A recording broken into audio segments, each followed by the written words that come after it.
Imagine being summoned to the most powerful chamber in the ancient world, only to find a horse sitting where a senator should be. Not a painting of a horse, not a symbol, a living, breathing stallion, draped in a purple robe, eating from a golden trough, surrounded by servants who feared what would happen if they laughed. This wasn't a myth. This wasn't madness scrawled by a bitter historian centuries later. This happened in Rome at the height of human civilization. And the man who made it happen wasn't just any man. He was the emperor of the world. The year was 39 AD. Rome was the beating heart of everything: the roads, the laws, the armies, the gods.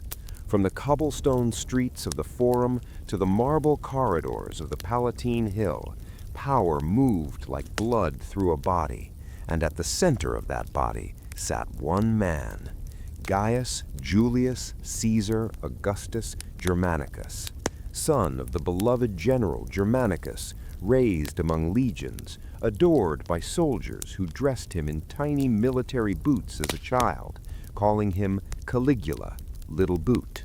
It was an affectionate nickname. It was never meant to become a warning. You have to understand what Rome saw when Caligula first took the throne in 37 AD. They saw salvation.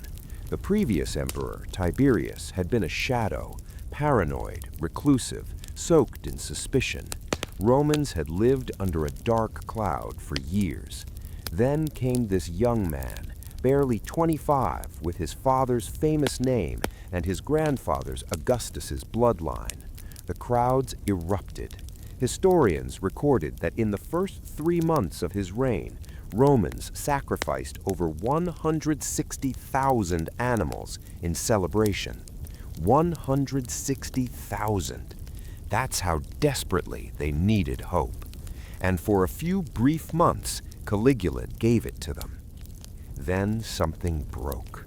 7 months into his reign, Caligula fell gravely ill. No one knows exactly what happened inside that palace during those dark weeks. Some historians point to a brain fever. Others whisper about poison that didn't quite finish the job. Ancient biographer Suetonius simply wrote that the man who emerged from that sickness was not the same man who entered it. He wasn't. The Caligula who recovered began doing things that made Rome go very, very quiet. He had men executed for sport and then invited their families to dinner, forcing smiles, forcing toasts, forcing gratitude. He declared himself a living god, constructing a bridge of boats across the Bay of Baiae just to ride across it in triumph, wearing the golden armor of Alexander the Great, a spectacle so absurd and expensive that it nearly bankrupted the empire's treasury in a single afternoon. But nothing hit harder than what he did with his horse. His name was Incitatus, and Caligula loved that horse the way some men love legacy. Incitatus lived in a marble stable. He slept on purple blankets. He ate oats mixed with golden flakes. Caligula stationed soldiers around his home the night before races to ensure the neighborhood stayed silent, because the emperor's horse deserved undisturbed sleep. You think that's strange? Hold on. Caligula invited senators to dine at Incitatus's table.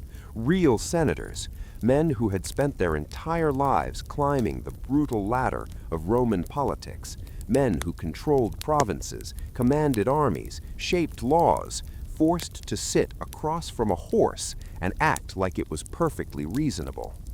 And then came the announcement that made the entire Roman Senate go pale.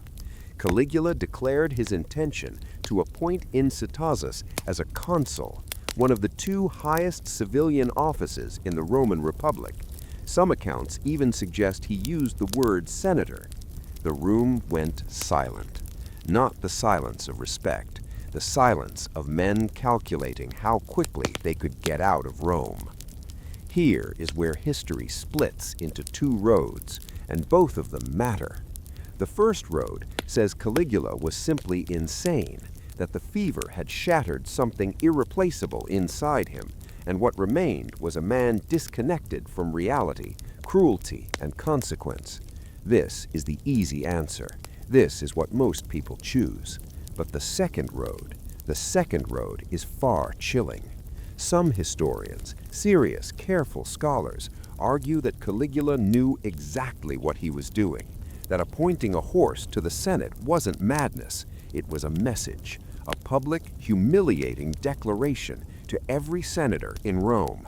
You are no more worthy of this seat than my horse. I hold the power, not you, never you. It was dominance through absurdity, terror dressed as comedy.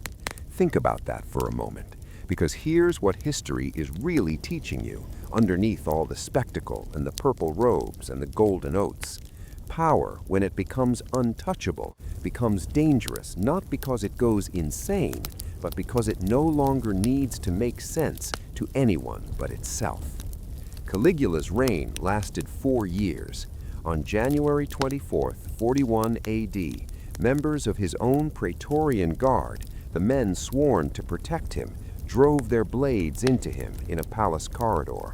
23 wounds. He was 28 years old. The Senate ordered his statues destroyed. His name was to be forgotten. But here we are, 2,000 years later, still saying it. Because history doesn't forget the ones who remind us what happens when we hand unchecked power to an unchecked soul. The horse never became a senator, but the story of why Caligula tried, that story became eternal. And maybe, just maybe, that's the most powerful thing of all. Not the cruelty, not the spectacle, but the reminder, echoing across 20 centuries, that civilizations rise on courage and fall on silence. Don't be silent. This has been the Untold Spirit. Stay curious, stay awake. History is still speaking if you're willing to listen.